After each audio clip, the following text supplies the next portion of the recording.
시청자 여러분 안녕하십니까. 진실을 향한 날선 질문 3월 13일 목요일 사사건건입니다.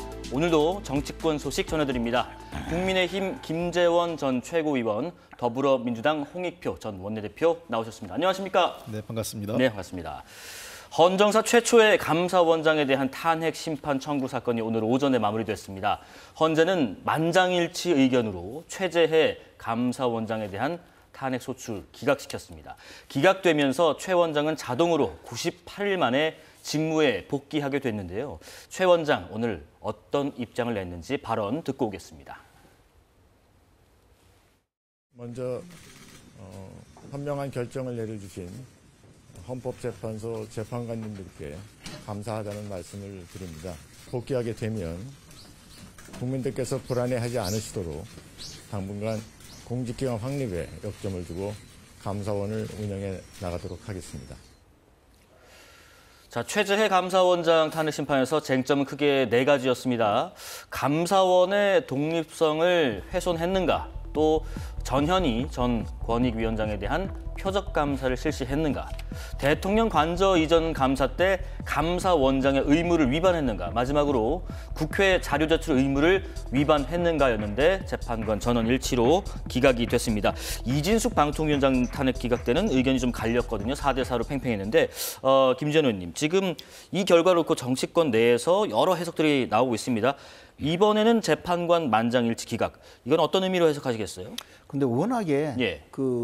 전혀 탄핵 소추 사유가 없는데도 민주당에서 억지로 탄핵을 계속 하다가 보니까 이런 일이 벌어진 거죠. 사실 최재해 감사원장, 뒤이어서 그 검사 이창수 검사장을 비롯한 검사 3명까지 모두 만장일치로 기각이 되었는데, 이런 줄탄핵이라고 표현을 하거나 억지 탄핵이라고 표현을 하거나, 사실 실현 가능성 좀 없지만 탄핵 무고죄, 무고탄핵죄라는 조항을 신설하자고 이야기할 정도로 민주당이 의회 독재를 자행하면서 이 탄핵 소추를 계속 진행을 해왔는데요. 네. 최재해 감사원장에 대해서도 감사원의 독립적인 지위를 부정했다, 권익위원장 표적감사다, 또는 대통령 관저 신축 과정의 감사가 부적절했다든지, 네. 무슨 국회 자료 제출을 거부했다든지 온갖 이유를 들어서 탄핵 소추를 했는데 내용이 하나도 제대로 받아들여지지 않았거든요. 이것이 이제 앞으로 국민들께서 어떤 판단을 하실지는 자명하지만, 좀 더 나아가서 윤석열 대통령이 사실 비상계엄 선포의 사유 중에 하나로 이 감사원장이나 검사들까지 탄핵하는 것 보고 국정이 완전히 마비되었다, 그런 표현을 하면서 비상계엄 선포의 사유 중에 하나로 꼽았는데, 보기에 따라서 여러 가지 다를 수가 있지만 그만큼 민주당이 이 국정 과정에 의회 독재를 자행했고, 또 민주주의 기본 원리를 훼손시켰다, 그런 어떤 결론을 지금 상징적으로 보여주고 있다고 생각합니다. 예, 오늘 만장일치 결과에 대해서 홍 의원님 의견은 좀 사뭇 다를 수도 있을 것 같은데 한번 들어보겠습니다. 예, 저는 제가 다른 방송에서 몇 차례 연기했지만 기각될 것으로 예측은 했습니다. 예상은 하셨고요. 예, 예측은 했고요. 이진숙 방통위원장 때하고 좀 다른 거는, 이진숙 방통위원장 경우는 2인 결정에 대해서 합의제 기구에서 2인 결정은 문제가 있다는 게 1심 법원에서 하나 판결이 난 적이 있습니다. 위법했다고. 그래서 MBC 방문진과 관련돼서 기존의 결정이 무효화되고 이런 판단이 있었기 때문에 이진숙 방통위원장에 대해서는 위법성이 있고 직을 하는 것이 맞냐에 대해서 4대4가 나올 정도로 좀 팽팽했다, 이렇게 보인 반면에 선행 판단이 좀 있었기 때문에. 그렇습니다. 네네. 반면에 이번 최재해 감사원장과 중앙지검장 등 검사들에 대해서는 크게 보면 사실관계 확인이 명확치 않다라는 게 핵심인 것 같습니다. 일부 위법성이 있다는 사실도 지적을 했습니다만, 그럼에도 불구하고 대부분의 사실이 국회 측 소추인단 측에서 충분하게 소명을 해내지 못했다라는 게 첫 번째 요인인 것 같고요. 두 번째는 일부 위법적인 요소, 예를 들면 전현희 전 권익위원장에 대한 표적 감사가 일부 위법한 사례가 있고, 그다음에 대통령 관저 이전과 관련돼서 국회 자료 제출 의무에 대해서도 조금 일부 위법 사례가 있음에도 불구하고 파면할 정도의 중대성은 인정하지 않았다. 그러니까 즉 헌법재판소에서 판결은 위법성 여부 1차적으로 따지고요. 그 위법성 여부가 있다 하더라도 두 번째, 그 직을 파면할 정도의 중대성이 있느냐 하는 문제에 대한 2차 판단을 하기 때문에 네. 그 측면에서 감사원장, 그다음에 이창수 중앙지검장을 포함한 검사들의 탄핵이 일부 위법 사례의 소지가 여지는 있지만 직을 파면할 정도 아니다라고 해서 전원일치로 만장일치로 기각된 것 같고요. 다만 분명히 헌법재판소에도 그 얘기를 했습니다. 이 국회에서의 탄핵은 국회에서의 고유한 권리이기 때문에 이것을 남용했다, 남발했다 이렇게 정치적 공세의 일부 성격이 있는 것은 있지만 그렇다고 남발했다라고 보지는 않는다라는 입장도 분명히 밝혔다는 것을 제가 이 자리에서 밝히고 싶습니다. 네, 자 국회 측에서는 최재 원장의 감사원은 국정 운영을 지원하는 기관이란 발언을 탄핵 이유 중 하나로 들었는데 국회 측 주장에 대한 헌재 판단은 이랬습니다. 감사원이 대통령의 국정 운영을 지원한다는 것은 감사원의 성실한 감사를 통하여 원활한 국정 운영에 기여할 수 있다는 취지로 해석할 수 있습니다. 위 발언이 대통령과의 관계에서 독립성 및 중립성을 포기하고 감사를 편향적으로 시행한다는 의미였다고 단정하기 어렵습니다.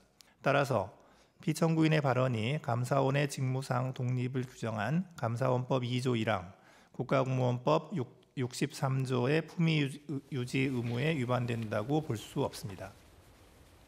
예, 앞서 홍 의원님께서 차근차근 내용을 말씀해 주셨기 때문에 김재원 의원님께 한번 여쭤볼게요. 지금 최재 감사원장 탄핵 사건 핵심 쟁점들에 대한 헌재 판단이 앞서 언급하신 것처럼 파면을 해야 할 정도의 사유가 보이지 않는다. 다시 말해서 국회의 탄핵 소추 사유를 대부분 인정하지 않았다라는 것인가 싶고요.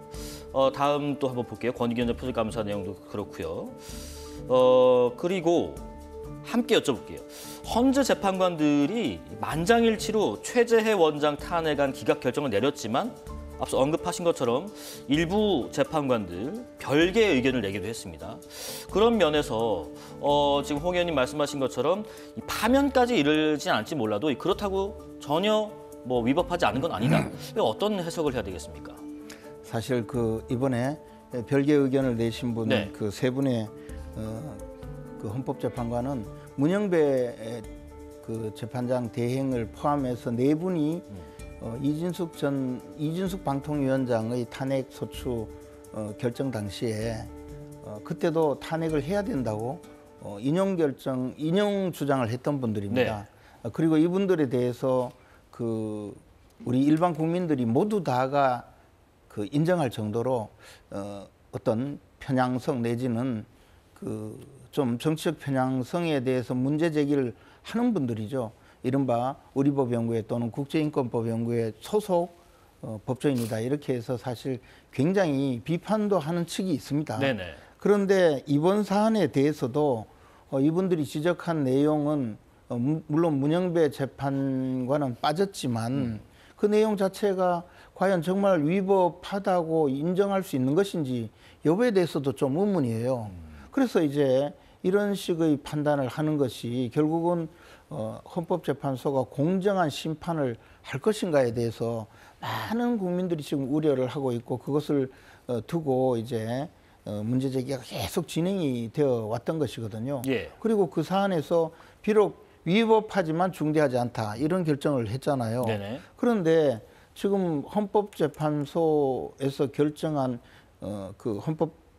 최재 감사원장의 위법 사유라는 것 자체를 정말 위법 사유가 중대하냐 이런 것을 넘어서서 위법성 자체에 대해서 인정하기 어렵다는 많은 또 법조인들이 생각도 있거든요. 그리고 사실은 민주당이 가장 문제 제기했던 것이 그냥 대통령 국정 운영을 지원하는 감사원의 역할이다라고 한 것을 가지고 그 말 하나로 결국은 탄핵에 이르렀던 것인데 그에 대해서는 명백하게 감사원이 정상적으로 성실한 감사를 통해서 국정 전체를 도와주는 것이다. 그런 취지라고 설명을 했음에도 불구하고 결국은 탄핵을 해서 오늘날에 이르렀거든요. 네. 어떻게 보면 이것을 말 실수라고 할 수도 없는 그 사안을 가지고 지금까지 문제를 삼았고 그 나머지 무슨 당시 전현희 권익위원장의 보복감사라든가 뭐 이런 이야기는 그냥 덕지덕지 붙인 하나의 사유에 불과했죠. 그래서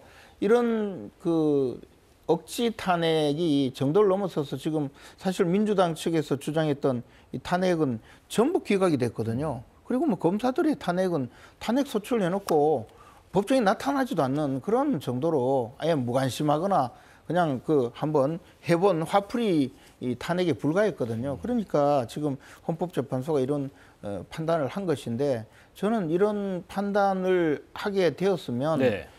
이 탄핵에 이른 이 민주당의 의회 독재라든가 또는 의회 독재에 따른 국정 마비 자체에 대해서도 좀 더 심각하게 그 사안을 보고 예. 대통령의 탄핵 결정에도 반드시 반영을 해줘야 되지 않을까라는 생각입니다. 예. 지금 뭐 김 의원님께서 말씀하신 것 중에 이제 그 별개 의견을 낸 새 재판관의 약간 편향성도 언급하셨고요. 그리고 탄핵 소추를 발의하기 위한 그 이상도 이하도 아니었다. 이런 말씀도 하셨습니다. 아까 제가 말씀드렸지만 헌재에서 이것이 그렇다고 정치적 그 어떤 이유가 분명히 내재되어 있는 건 맞지만 네네. 그렇다고 국회가 남발한 건 아니다라고 얘기를 했지 않습니까? 네. 왜냐하면 국회는 예를 들면 이제 다소 무리해 보이는 건 사실이에요. 뭐 그걸 저도 부인하진 않겠는데 국회가 가지고 있는 권한을 합법적인 합법적인 법의 테두리 내에서 썼다는 거죠. 그러니까 예를 들면 절차를 무시했거나 또는 그 국회가 뭐 예를 들면 할 수 없는 것들을 한 게 아니라 권한받길 것이 아니기 때문에 권한 범위 내에서 법적 절차를 따라서 이루어진 것이고 네. 그리고 저는 헌법재판소의 이런 그 재판관들의 판단이 아까도 얘기했지만 뭐 자꾸 이제 이 특정 그 재판관들의 정책 성향을 문제 삼는데 어쨌든 결론은 이분들이 그 만장일치로 기각을 했어요. 예. 그러니까 그 이유와 관계없이 다만 몇 가지 부분은 따져보자고 한 거죠. 특히 그 최재 감사원장 경우 같은 경우에 그 훈령을 바꿔가지고 그 공익감사 청구를 총리에게 권한을 부여했다. 이것은 국회 법 개정 사항이다라는 헌법재판관들의 의견을 붙인 거예요. 그런 측면에서 늘 그 우리가 이 국회 내에서 논의가 되는 건 우리 김재원 최고께서 아시겠지만 네. 정부 시행령, 정부 명령이나 정부 행정명령이나 또는 훈령 등이 그 상위법하고 충돌해서 안 되기 때문에 이런 부분에 대해서 지적을 한 거라고 봅니다. 이 부분은 국회 차원에서 이 추후 논의가 필요한 거죠. 입법 보완 사항이라고 저는 생각을 합니다. 예. 자, 검찰 얘기 잠깐 했었죠. 야당은 서울중앙지검 지휘부 3인에 대한 탄핵안도 지난해 통과시켰었습니다. 이창수 서울중앙지검장을 포함한 검사 3인의 탄핵 소추 사유는 김건희 여사 주가 조작 의혹 사건을 부실하게 수사했다는 것이었습니다.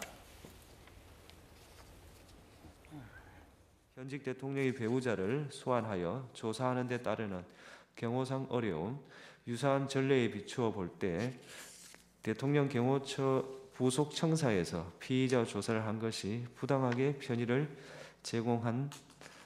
제공하여 수사에 관한 재량을 남용한 것이라고 단정할 수 없습니다. 피청구인은 수사가 시작된 뒤 4년이 지나고 시세 조정 사실이 일어난 지 상당한 기간이 지난 뒤 수사에 관여하게 돼 추가 수사를 하여도 별다른 증거를 수집할 가능성이 없다고 판단하였을 수 있고 피청구인이 수사를 지휘하면서 재량을 남용하였다고 단정하기 어렵습니다. 그러니까 헌재가 오늘 검사 3인에 대한 탄핵소추 기각 결정을 내렸고요. 이 도이치모터스 주가 조작 사건의 부실 수사 의혹에 대해서 위법성을 인정하지 않은 겁니다. 그런데 이제 헌재는 부실 수사를 단정할 수 없다고 했지만 김 의원님, 일부 수사 과정에 대해서는 또 의문을 제기하기도 했단 말이죠.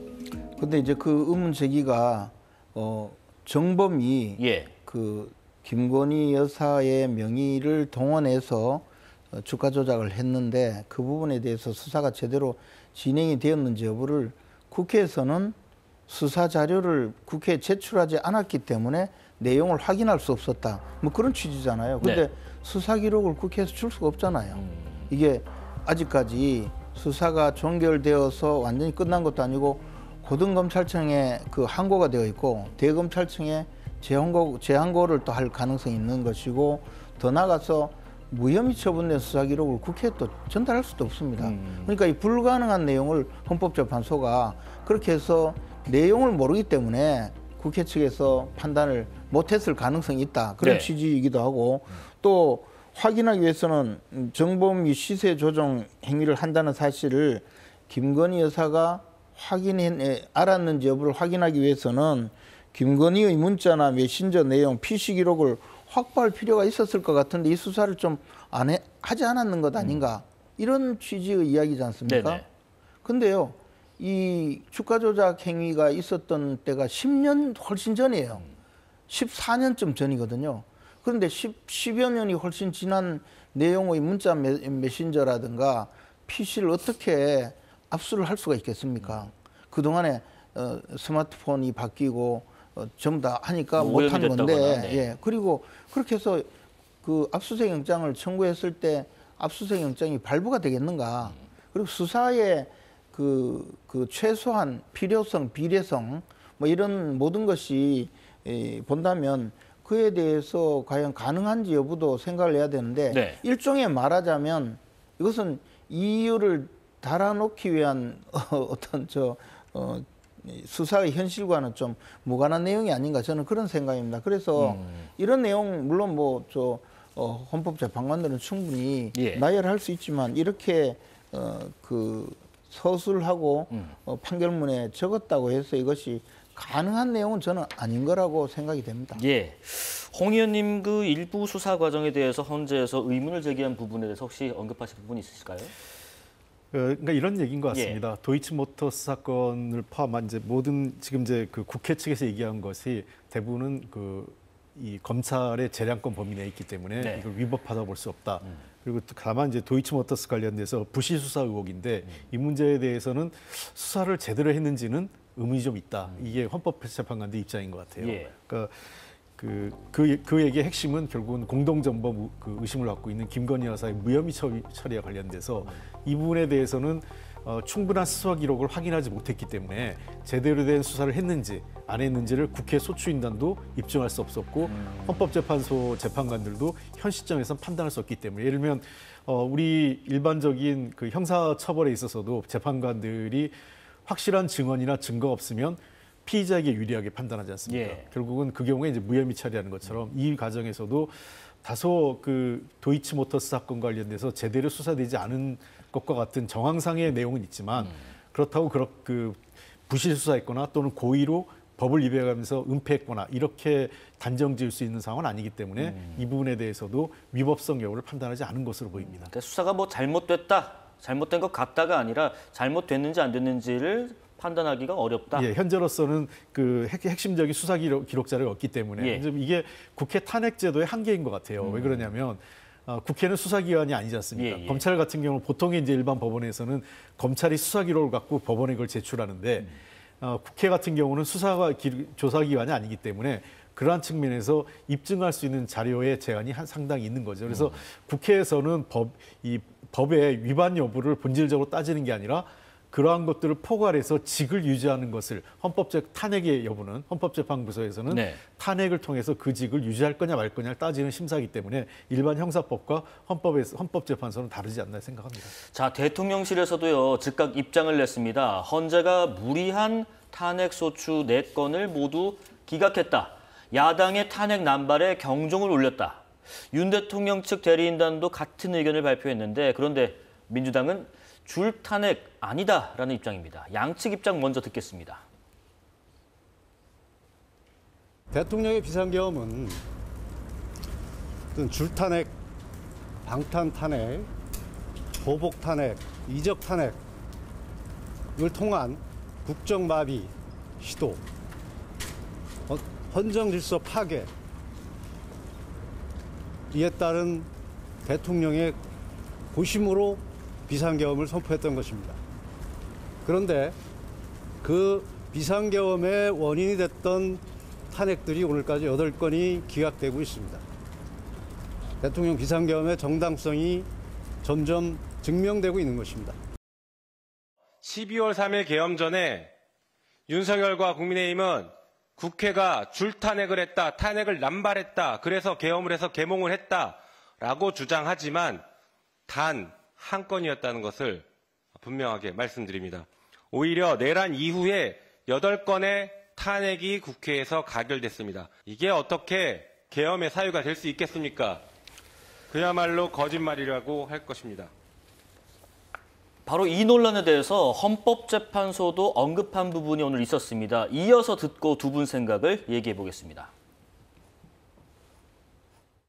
이 사건은 국회의 탄핵소추안 의결 과정에서 필요한 법정 절차가 준수되었고 이 사건 탄핵소추의 주요한 목적은 헌법을 수호하기 위한 것으로서 부수적으로 정치적 동기가 내포되었다 하더라도 탄핵소추권이 남용되었다고 단정할 수 없습니다.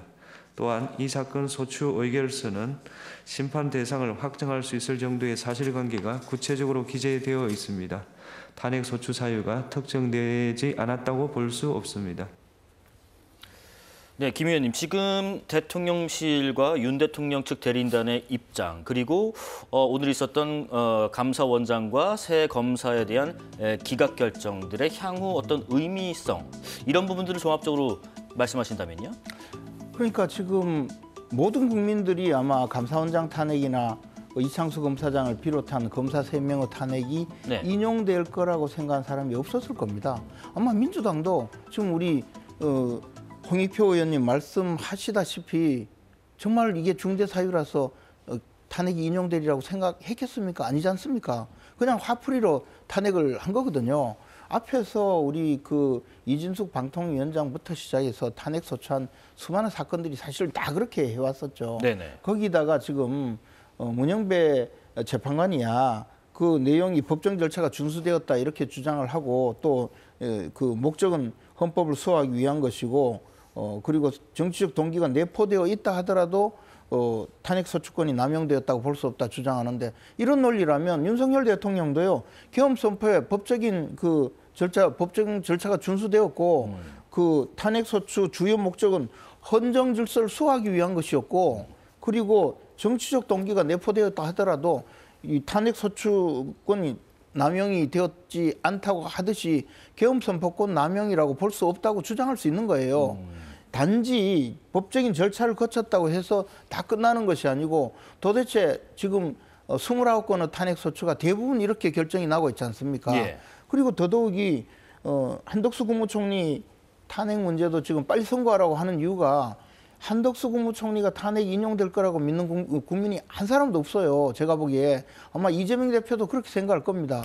그리고 여기에 과연 이것이 151명이 국회의원 151명이 의결해서 탄핵 소추할 수 있는 것인지 200명이 가결을 200명이 동의해야 탄핵 소추를 할 수 있는 것인지 이걸 가지고 지금 논란이 빚어질 만큼 이것이 과연 법정 절차가 준수되었는지 여부를 지금 다투고 있잖아요. 네네. 대통령의 탄핵 소추에 대해서도 당초에 국회의원들이 의결할 때, 표결할 때는 가장 중요한 사안이 내란 죄였거든요.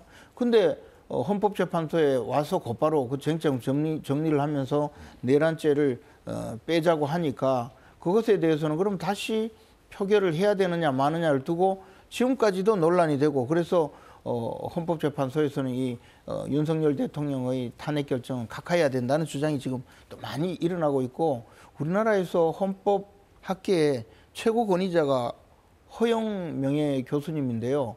그분조차 이 점을 지적하면서 사기 탄핵이라는 용어까지 쓰고 있잖아요. 그러면 이것이 법정 절차가 준수되었다고 할 수가 없는 겁니다. 그래서 이런 부분까지 전부 논란이 되기 때문에 민주당에 대해서 비판을 하고 비난을 하는 것인데 이것을 지금 전조를 보이고 있는 것이죠. 감사원장 탄핵 그리고 이창수 검사장을 비롯한 검사 3명에 대한 탄핵이 전부 다 사실은 애당초부터 탄핵 소추해서는 안 될 사안을 정치적 목적으로 탄핵 소추를 하고 그것을 가지고 정치적 반사이익을 얻으려고 했는데 결과는 신통치 않는 것 아닌가 그런 생각입니다. 그러면 윤곽근 법률 대리인의 대통령 비상계엄의 정당성이 점점 증명되고 있다. 여기에도 동의하신다는 의견이신가요? 저는 비상계엄 선포 자체에 대해서 동의하는 것은 아니기 때문에 이 헌법재판소의 탄핵 기각 결정이 곧 비상계엄 선포의 정당성을 부여한다고 생각하지는 않습니다. 그러나 알겠습니다. 그만큼 국정을 완전히 마비시킨 야당의 의회 독재 자체를 헌법재판소에서 여러 가지 지금 이 사안을 결정할 때 과연 이게 중대한 위법 사안이냐, 또는 대통령의 계엄 선포가 결국에는 워낙에 중대한 사안이어서 대통령을 파면할 정도의 사안에 이르는가라는 점에 대해서는 분명히 판단을 해야 되고, 저는 그렇기 때문에 대통령에 대한 탄핵은 기각되어야 된다고 생각을 합니다. 알겠습니다. 홍 의원님 의견 들어보겠습니다. 네. 예. 우선 탄핵도 그렇고 비상계엄도 그렇고 헌법에 보장된 각각의 고유한 권한은 맞습니다만, 예. 제가 분명히 말씀드리고 싶은 거는 법적인 절차를 따라야 되고 굉장히 신중하게 사용될 권한은 맞습니다. 예.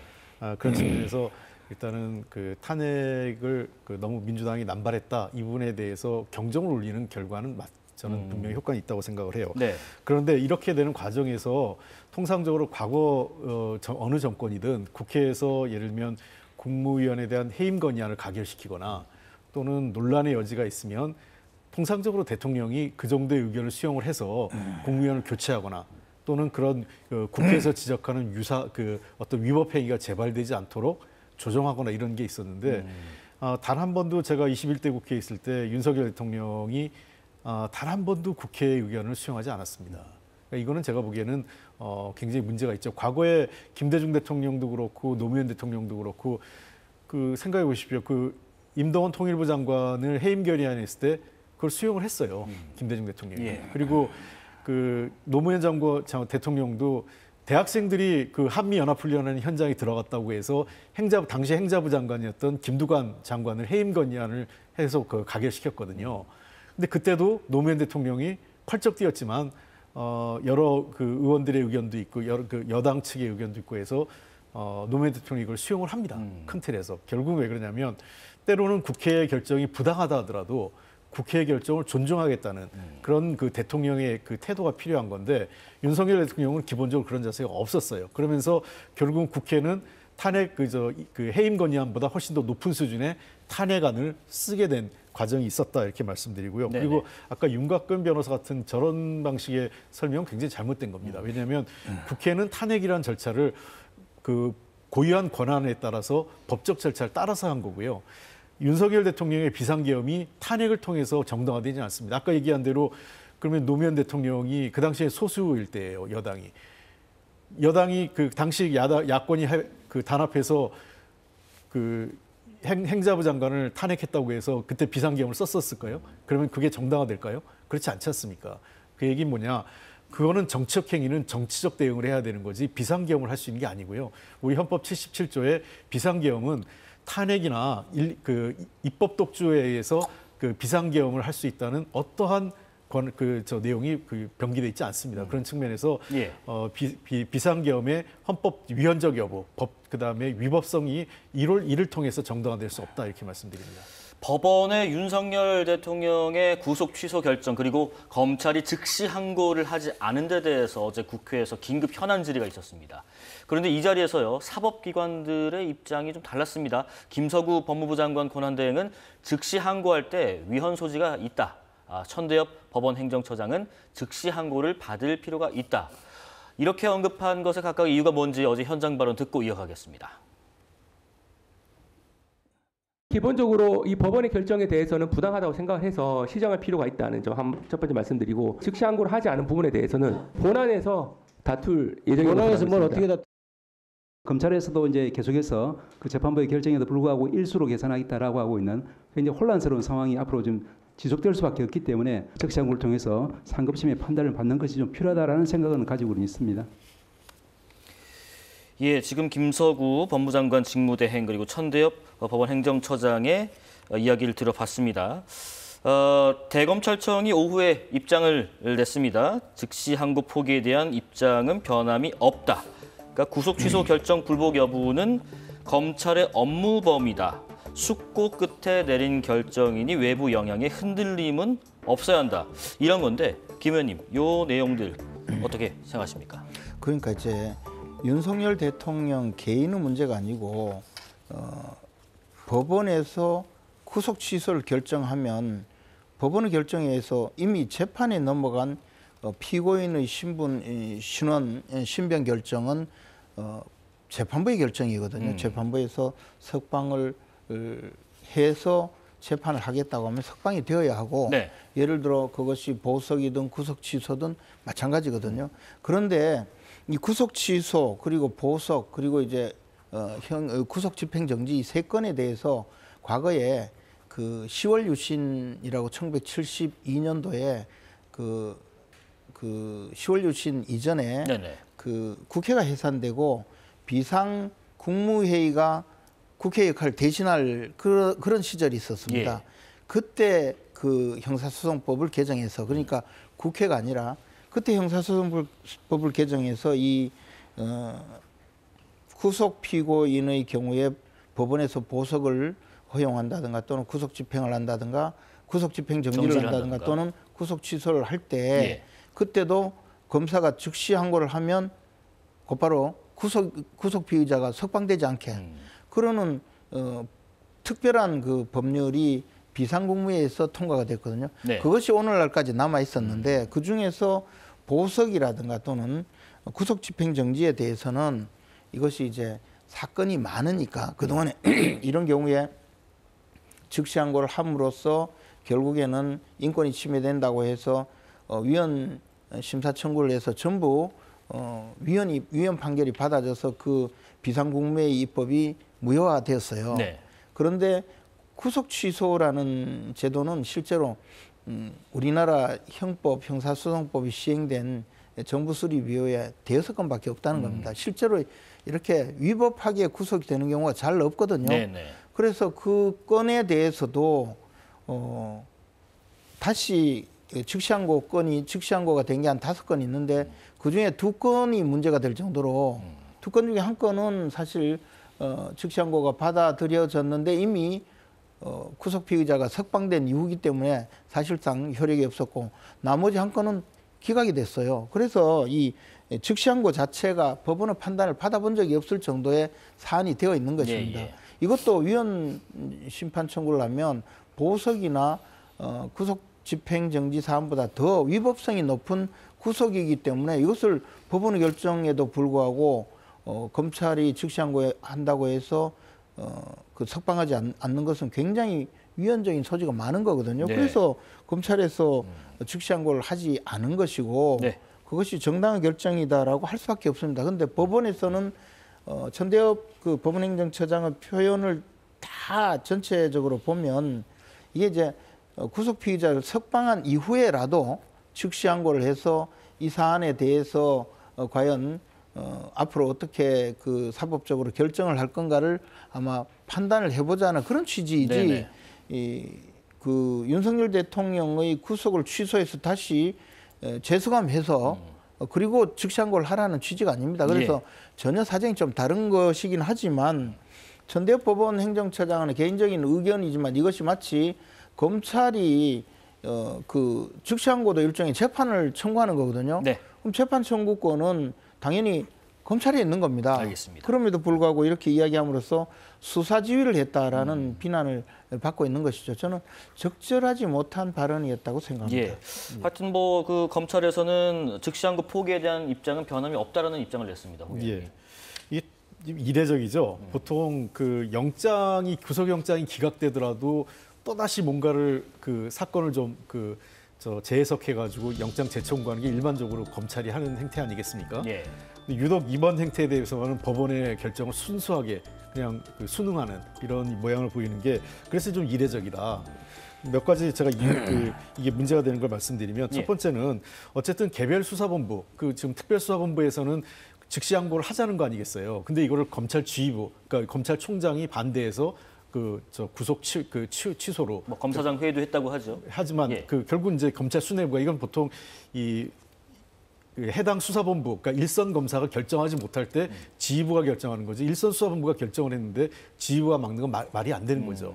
자, 두 번째, 1심 판사의 뜻하도 이게 잘못된 겁니다. 2심 판사도 여러 가지 문제가 있으니 이 날짜와 관련돼서 시간과 관련된 논란이 있기 때문에 이걸 해소하기 위한 상급법원의 판단이 필요하다. 그리고 판단하지 않았습니다. 그러니까 그 수사 권한, 공수처가 내란죄에 대한 수사 권한이 있는지 이런 걸 명확하기 위해서 상급법원의 판단이 필요하다라고 물은 거예요. 그러니까 그 1심 그 구속 취소를 결정한 판사조차도 상급 법원의 판단이 필요하다고 했는데 검찰이 이걸 하지 않은 것이죠.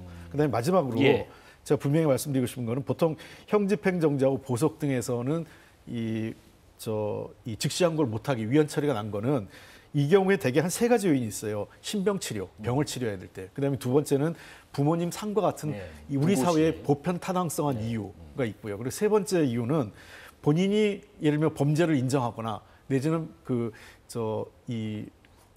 현실적으로 증거인멸이나 또는 도주 우려가 없고 더 이상 구속할 만한 이유가 없을 정도로 명백하게 어떤 유죄 여부가 유무죄 여부가 판명됐을 때 그런 경우 구속 취소할 수 있죠. 근데 이 경우는 지금 대통령이 신병 치료도 아니고 특별한 어떤 뭐 부모님 상이나 이런 게 있는 것도 아니고 더 나아가서 현재 본인이 부인하고 있잖아요. 범죄 사실을. 그리고 증거인멸의 우려가 여전히 존재하고 그런 측면에서 저는 검찰의 이번 결정은 도저히 수용하기 어렵다 이렇게 생각합니다. 상당히 이례적이다는 말씀. 사실관계 너무 달라서 좀 말씀드리는데요. 그럼 짤막하게 부탁드릴게요. 일단 부모상 이런 때 부모상이 있다든가 뭐 이런 경우는 3일간 귀휴라 해서 구속 집행정지를 합니다. 그러니까 형집행정지 얘기하는 거예요. 제가 얘기하는 게 보석하고 형집행정지 얘기. 그때 구속 취소라는 것은 전혀 달라요. 구속 취소는 구속한 원인 자체가 잘못되었을 때 하는 것이고 지금 구속한 원인 자체가 수사가 적법하게 이루어지고 그다음에 기소가 적법하게 이루어졌을 때는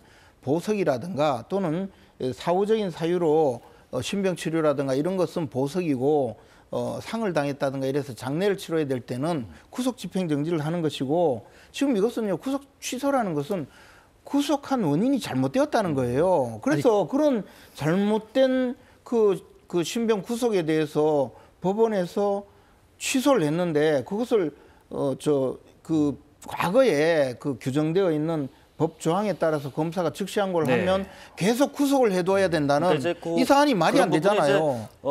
그런 판단이 있었죠. 뭐 절차적인 측면에서도 그렇고 뭐 이제 시간을 할 건지 날로 할 건지 이런 얘기는 저희가 좀 많이 나눠봤는데 뭐 구속 취소 입장의 경우와 구속 집행정지 경우 다른데 왜 그렇게 합리적이지 않은 주장을 하시느냐 말씀이신 것 같아요. 제가 얘기하는 거는 저도 알고 있습니다. 무슨 말씀하시는지. 근데 지금 즉시항고가 위헌 판단이 난 거는 바로 형집행정지하고 보석에 대한 얘기를 한 거예요. 지금 구속 취소에 대해서 즉시항고가 위헌 여부가 돼 있지 않아요.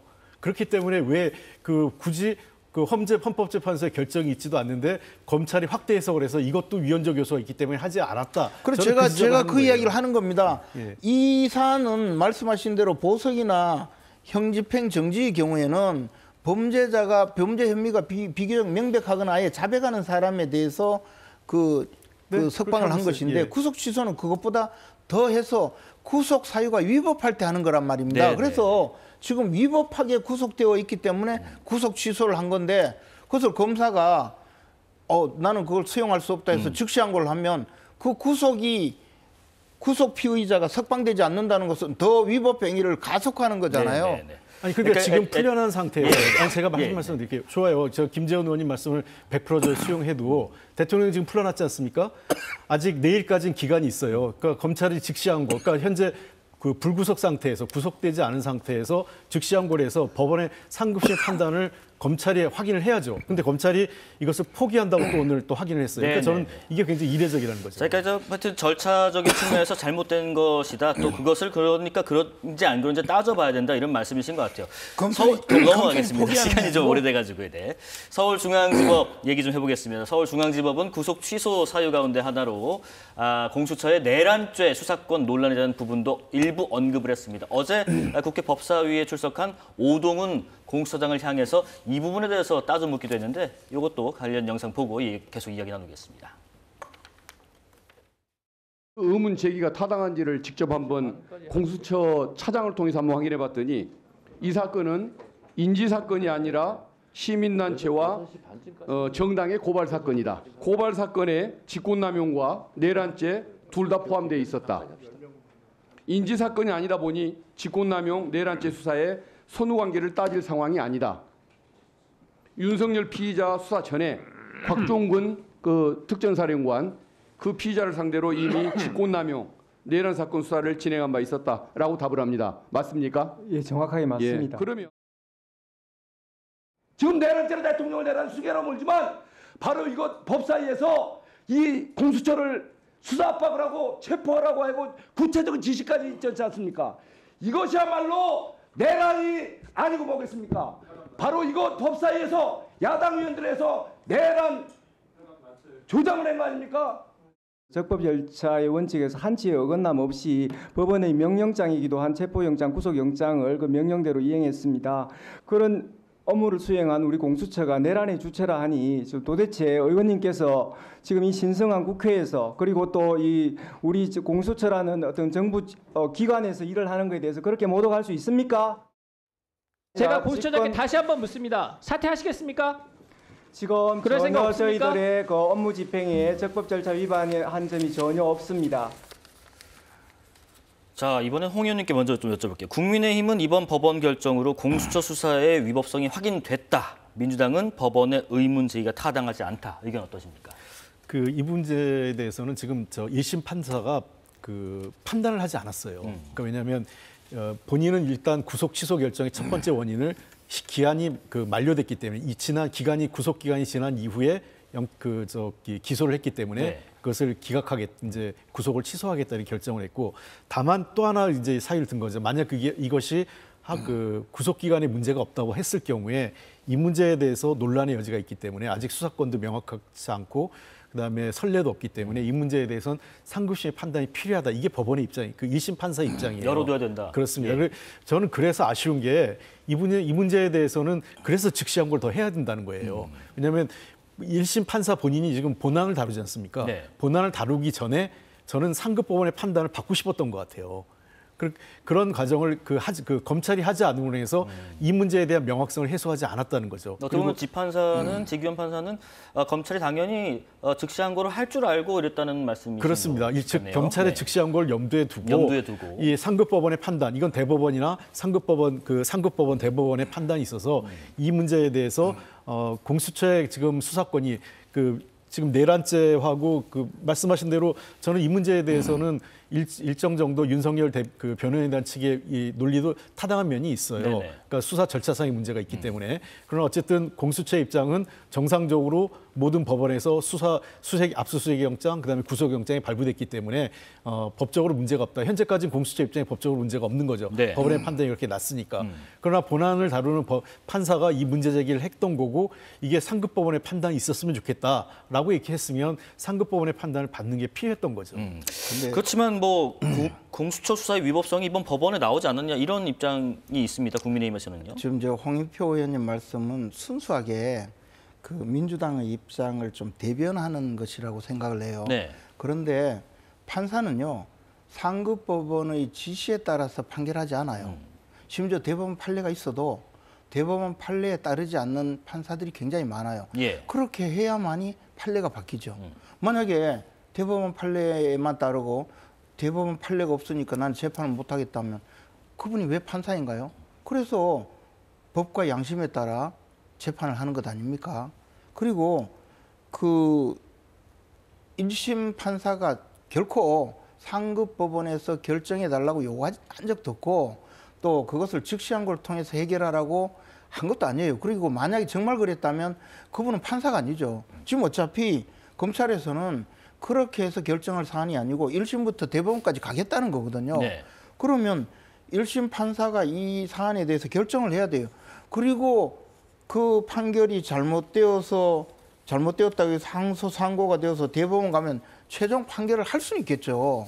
그런데 대법원 판례가 없는 그 사안이 얼마나 많습니까? 그럼 1심 법원에서 다 결정을 해야 되는데 다놓고 만약에 이 사안에 대해서 대법원 판례도 있고 이미 결정된 사안이 있다면 그것에 대해서 쉽게 판단할 수 있지만 지금 공수처에 사건 수사 권한이 없다는 수많은 주장이 있었고 그에 대해서 쉽게 당장 단호하게 결정할 수 없으니 시간을 두고 결정하기 위해서라도 일단 석방하는 것이 맞다는 취지로 쓴 거라고 봐요. 네. 그래서 논란이 있다. 그리고 시간 단위로 계산하는 것은 맞다. 그러니까 이미 기소한 것이 공소제기 기간을 넘어갔다. 그것은 명백하게 판단을 하고 그렇지 않다고 하더라도 공수처의 수사 권한에 대해서 문제가 있으니 그 점에 대해서도 찬찬히 판단하기 위해서라도 피고인에 대해서는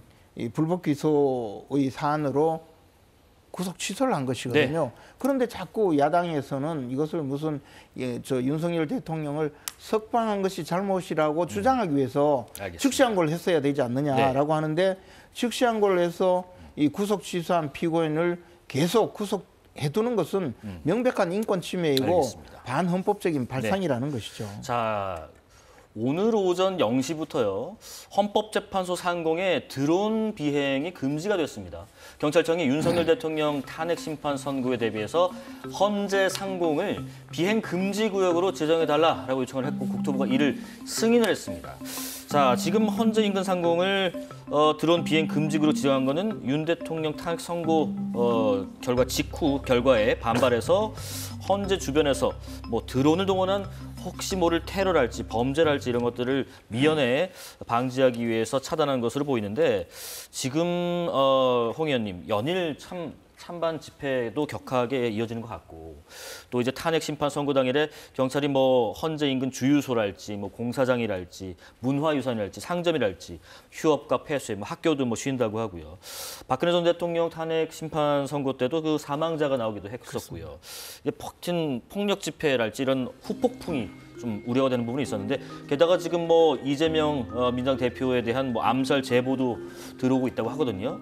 그러니까 어떤 결과가 나오든 이제 받아들이고 좀 혼란을 초래하지 말아야 할 텐데 홍 의원님 어떻게 생각하세요? 네, 그게 굉장히 중요한 말씀입니다. 예. 그러니까 우리 사회에서의 최종적인 결론은 결국은 이제 대법원 그리고 또는 헌법재판소에서 결론이 최종 결론 아니겠습니까? 이 부분에 대해서는 여야가 예를 들면 이제 마음으로 받아들일 수는 없겠죠. 그러나 절차적인 어떤 정당성에 대해서는 수용하려는 태도를 가져야 된다고 생각을 합니다. 그리고 두 번째, 지금 광장에서 지금 탄핵에 대해서 찬반 여론이 나눠져 있는데 안타까운 건 지금 이 광장의 그분들을 지금 그 국민의힘이나 민주당이 고스란히 설득해낼 수 있는 상황은 아니에요. 그분들이 뭐 그 민주당이나 국민의힘 지시해서 움직이는 것도 아니고 그 민주당이나 국민의힘이 이렇게 하자고 해서 따를 상황은 아니지만 최소한 그 여야 모두 더 선동하거나 어떤 상황을 악화시키는 쪽으로 이 방향을 끌고 가서 안 된다 이런 생각을 합니다. 어젠가 그 종교 지도자 협의회 우리나라 그 주요 정당 7대 정당이 함께하는 종교 지도자 협의회에서도 그 탄핵의 여부와 관련돼서 헌법재판소의 결과를 수용해야 된다 이런 입장을 밝혔거든요. 네. 저는 이 부분에 대해서는 여야가 정치적 유불리를 떠나서 결과를 받아들이고 또 이후 광장에서의 그런 혼란 그리고 대한민국이 테러나 어떤 폭력으로 가지 않도록 헌법기관 내에서 일하고 있는 제도권 정당이 이 문제에 대해서 좀 더 경각심을 갖고 이후 해법에 대해서는 여야가 좀 지혜를 모아야 된다고 생각합니다. 분열되고 후폭풍이 나오도록 뭐 정치권에서 당연히 부추겨서는 안 되겠죠. 그런데 지금 민주당에서 삭발하고 단식하고 이재명 대표가 직접 나서서 그 의원들 동원하고 당원들 지지자 동원하고 그러고 있지 않습니까? 사실 최근에는 5대3 기각이다 뭐 이런 그 소문이 퍼지면서 민주당이 굉장히 당황하고 민주당이 극단적으로 나가는 그런 모습도 보여주고 있거든요. 이렇게 되면 양쪽이 모두 다 또 다시 분위기가 고조된단 말이에요. 특히 정치 세력으로서 국민의힘은 그래도 뭐 여러 가지 압박도 있고 요구사항도 있겠지만 차분하게 대처하자 하고 당 차원에서 어떠한 그 행위도 하지 않는데 민주당 지금 보여주고 있는 것은 굉장히 심각한 사안이거든요. 거기다가 사실 삭발하고 단식하는 분들은 제가 보기에 다른 목적이 아니고 이재명 대표에게 좀 더 잘 보여보려는 충성 발언 내지는 몸소 충성심을 보여주는 그런 행위에 불과하다고 봅니다만은 그러나 저런 행위가요 사생결단의 대결을 극단화시키는 효과가 있어요. 또 거기다가 지금 마은혁 재판관을 임명하지 않는다고 해서 또 최상목 대행을 탄핵하겠다. 뭐 또 탄핵 이야기를 또 꺼내고 있어요. 검찰총장을 탄핵하겠다. 뭐 제가 보기에는 탄핵할 가능성이 전혀 없습니다. 탄핵을 이제 할 수도 없는데도 저렇게까지 대결 구도를 끌고 가면서 이 분위기를 조성하면 이게 만약에 어떤 결론이 나더라도 얼마나 많은 부작용이 있겠습니까? 네. 저는 이러한 정치권의 행위는 정말로 비판받아야 되고 그 지금 헌법재판소 심판 결과를 앞두고 정말 자제해야 될 행위라고 생각합니다. 제가 참고로 한 말씀을 드리는 게 이재명 대표가 어제 한 방송사 인터뷰에서 뭐 마음으로는 어떨지 모르겠지만 헌법재판소의 결정을 수용하지 않을 수 없지 않느냐. 네네. 그러니까 수용 의사를 분명히 밝혔습니다. 예, 예. 어쨌든 뭐 두 분의 의견 차이가 좀 있긴 하지만 종합적으로는 방법론적으로 좀 다르더라도 사회 통합 준비를 지금부터라도 해야 된다라는 말씀으로 이해를 하고 넘어가 보겠습니다. 마지막으로 이 내용도 잠깐 짚어보겠습니다. 오늘 국회 본회의에서 상법 개정안이 상정돼서 야당 주도로 통과가 됐습니다. 재석 279명 중에 찬성 184명, 반대 91명, 기권 4명으로 가결됐습니다. 일단 이에 대한 여야 입장 간단히 듣고 두 분 말씀 듣겠습니다. 대주주에 집중된 기업 지배구조를 개선하고 소액주주의 권익을 보호할 상법 개정안이 처리될 예정입니다. 우리 증권시장의 고질적인 문제로 지적되어 온 코리아 디스카운트를 해소할 시발점이 되리라고 기대합니다. 대한상공회의소는 상법 개정안이 시행될 경우 투자, R&D 차질 우려 등 기업들의 중장기적인 경쟁력을 훼손할 우려가 있다고 여러 차례 분명히 밝힌 바가 있습니다. 상법 개정으로 대한민국 기업이 글로벌 기업 사냥꾼들의 표적이 될 가능성도 높아질 것입니다. 지금 상법 개정안 주요 내용을 잠깐 보면요. 이사가 충실해야 하는 대상을 기존의 회사에서 회사와 주주로, 회사 및 주주 넓히고 상장 회사의 전자주주총회를 도입을 의무화하는 이런 조항 등을 담고 있습니다. 김 의원님, 지금 이 법안 두고요. 국민의힘 권영세 비대위원장 상법 개정안 통과시키면 제2요구권 건의할 거다. 근데 여기에 이복현 금융감독원장은 제2요구권 행사에는 직을 걸고 반대한다. 이런 입장을 냈습니다. 그래서 이복현 금감원장은 빨리 사표를 내는 것이 맞다고 봅니다. 저분이 금감원장의 자리에서 굉장히 주제넘은 이야기를 많이 하고 저게 뭐 자기 일이 공정위원장의 검찰총장 업무까지 하고 있는지 저는 좀 모를 정도로 좀 이상한 일을 많이 벌였어요. 금감원장은 더욱이 국무위원도 아니지 않습니까? 그런데 이 상법상의 주주에 대한 의무를 부과하고 있는 나라는 이 전 세계 굉장히 소수거나 미국 경우에도 일부 주에서 특별히 규정한 경우에 해당되고요. 지금 민주당에서 주장하듯이 우리나라 코리아 디스카운트 내지는 우리나라 상장 기업의 주주 무시 행태 그것에 대해서 이것을 해결하기 위한 사안이라고 하지 않습니까? 그에 대해서는 실질적으로 문제가 있습니다. 우리나라 상장 기업들이 주주를 무시하고 일부 그 지배주주 내지는 오너의 이익을 위해서 그 주주의 이익을 무시하는 그런 행태가 반복되어 왔고 그것이 코리아 디스카운트의 한 원인인 건 사실입니다. 그런데 그것을 상법 개정으로 해결하면 더 큰 부작용이 있기 때문에 국민의힘에서는 이게 자본시장법에 규정하자는 거거든요. 어떤 부작용이 있을까요? 예를 들면요. 당장에 소액주주들이 전부 이제 그 소송을 할 수가 있죠. 이사들에 주가가 대해서. 떨어졌을 때요? 예, 그럴 수 있고 또 하나는 주주 중에서도 이해관계가 다를 수가 있습니다.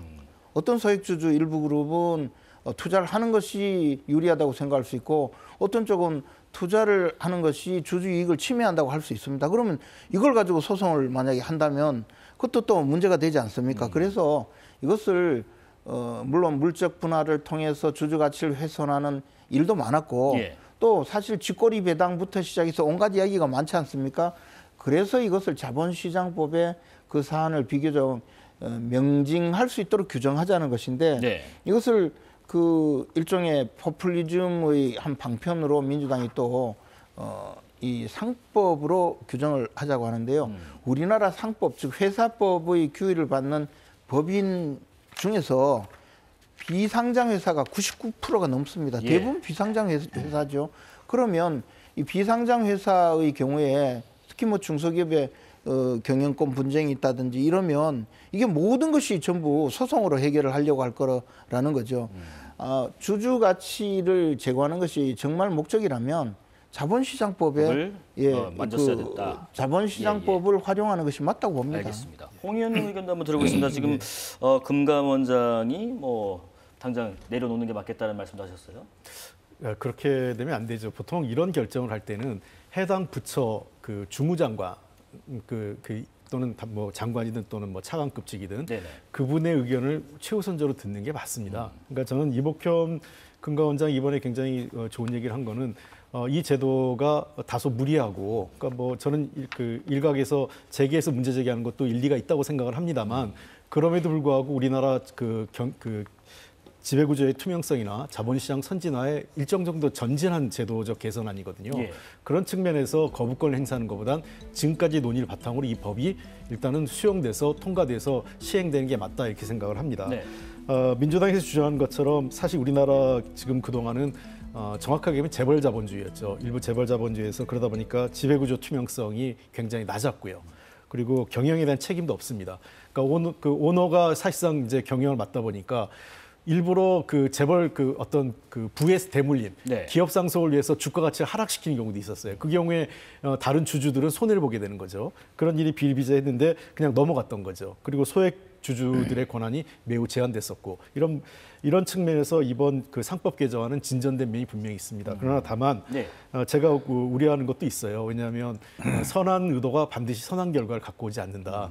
재미있는 예를 들면 아마 이런 식의 제도 개선을 한다고 했으면 미국에서는 진보 경제학자들이 반대를 했을 거예요. 당장 폴 크루그먼 교수 같은 경우 진보 경제학자인데 네. 미국의 그 지금 이 자본주의의 가장 큰 문제 중에 하나를 주주자본주의 지적을 많이 합니다. 주주행동주의라고까지 표현되는데 결국은 그 주주들이 계속 요구하는 것은 이 장기적 투자보다는 단기적으로 이 이익 회수 아니겠어요? 네네. 그러다 보니까 주식의 그 회사의 지속 가능성보다는 단기적으로 주가 상승을 더 요구합니다.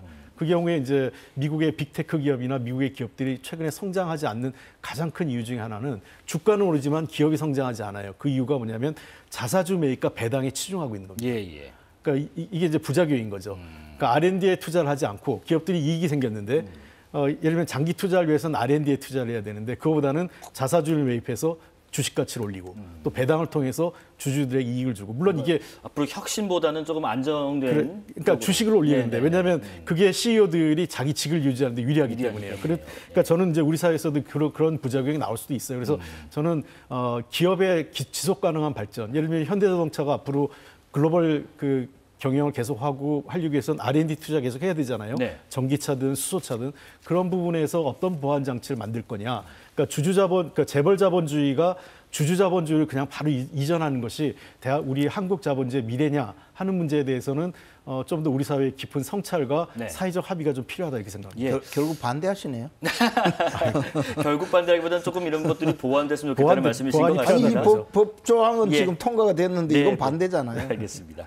자, 정치권 소식 여기까지 듣겠습니다. 지금까지 국민의힘 김재원 전 최고위원, 민주당 홍익표 전 원내대표와 말씀 나눴습니다. 고맙습니다. 감사합니다. 자, 진실을 향한 날선 질문 3월 13일 목요일 사사건건 여기까지입니다. 내일도 알찬 소식으로 찾아오겠습니다. 시청해주신 여러분 고맙습니다.